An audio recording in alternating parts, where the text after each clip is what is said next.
रक्षाबंधन भारत देश का प्रमुख त्यौहार है। यह श्रावण मास की पूर्णिमा को मनाया जाता है। इसे नारियली पूर्णिमा भी कहते हैं।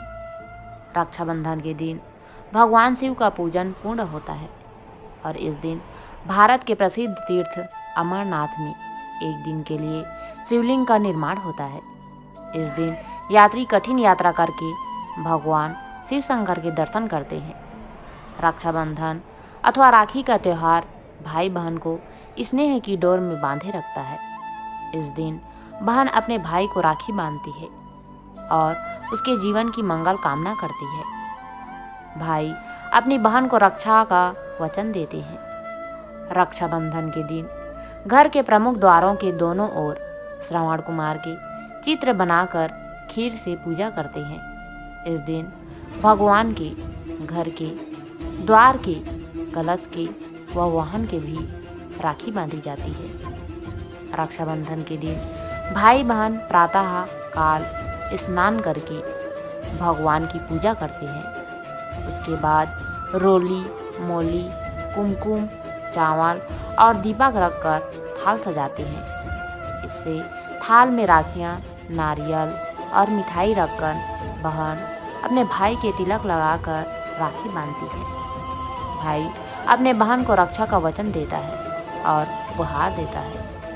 रक्षाबंधन के दिन बहन व्रत रखती है और रक्षाबंधन की कहानी सुनती है। हिंदू धर्म में रक्षाबंधन का विशेष महत्व माना गया है। तो आइए जानते हैं रक्षाबंधन की कहानी। वैसे तो रक्षाबंधन के त्यौहार के साथ कई कहानियाँ जुड़ी हुई हैं, लेकिन हम यहाँ रक्षाबंधन की प्रचलित कथा सुना रहे हैं, जो कि रक्षाबंधन के व्रत के दिन सुनी जाती है। तो आइए जानते हैं रक्षाबंधन की कहानी के बारे में। जब भगवान वामन रूप में राजा बलि के पास आए, तब भगवान ने राजा बलि से 3 पग धरती मांगी थी। भगवान ने 2 ही पग में संपूर्ण पृथ्वी और आकाश को नाप लिया। तब राजा बलि समझ गए कि भगवान उनकी परीक्षा ले रहे हैं। उन्होंने तीसरा पग अपने सिर पर रखने को कहा। इसके बाद भगवान ने राजा बलि से कुछ मांगने को कहा।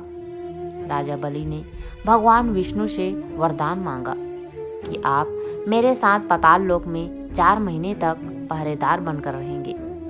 तब से भगवान विष्णु लक्ष्मी माता जी को स्वर्ग में छोड़कर वर्ष में 4 महीने राजा बलि के द्वार पर पहरा देने लगे।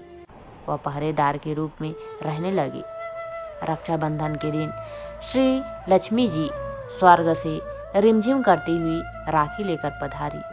लक्ष्मी जी ने राजा बलि को अपना भाई बनाकर राखी बांधी। साथ ही भतीजों और भाभी को भी राखी बांधी। जब रानी हीरे मोती लेकर आई तो लक्ष्मी जी ने कहा कि भाभी, हीरे मोती तो घर में भी बहुत हैं। मैं यहाँ तो अपने पति को मुक्त करवाने आई हूँ। इस प्रकार श्री लक्ष्मी जी राजा बलि की बहन बनी और भगवान विष्णु को अपने साथ लेकर चली गई। यह थी रक्षाबंधन की कहानी। हम यहाँ पर जानेंगे एक और प्राचीन और पौराणिक रक्षाबंधन की कहानी के बारे में। एक बार भगवान श्री कृष्ण के हाथ में चोट लग गई और हाथ से खून बहने लगा। जब द्रौपदी ने देखा तो उन्होंने तुरंत अपनी साड़ी से कपड़ा फाड़कर पट्टी कर दी। तब श्री कृष्ण इस बंधन के ऋणी हो गए और जब दुशासन द्रौपदी का चीरहरण करने की कोशिश कर रहा था, तब श्री कृष्ण ने द्रौपदी की रक्षा की व लाज को बचाया। कहते हैं कि जिस दिन द्रौपदी ने भगवान श्री कृष्ण के कलाई पर अपने पल्लू से कपड़ा बांधा था, उस दिन श्रावण पूर्णिमा थी। तब से इसी दिन रक्षाबंधन का त्यौहार मनाया जाने लगा।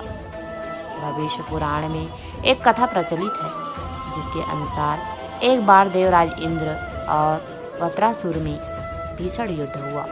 इस युद्ध में देवराज इंद्र की रक्षा के लिए इंद्राणी सची ने देवराज इंद्र की कलाई पर श्रावण पूर्णिमा के दिन राखी बांधी, जिसने युद्ध में देवराज इंद्र की रक्षा की और वह युद्ध में विजयी हुई। यह रक्षाबंधन की कहानी सतयुग में घटित हुई थी।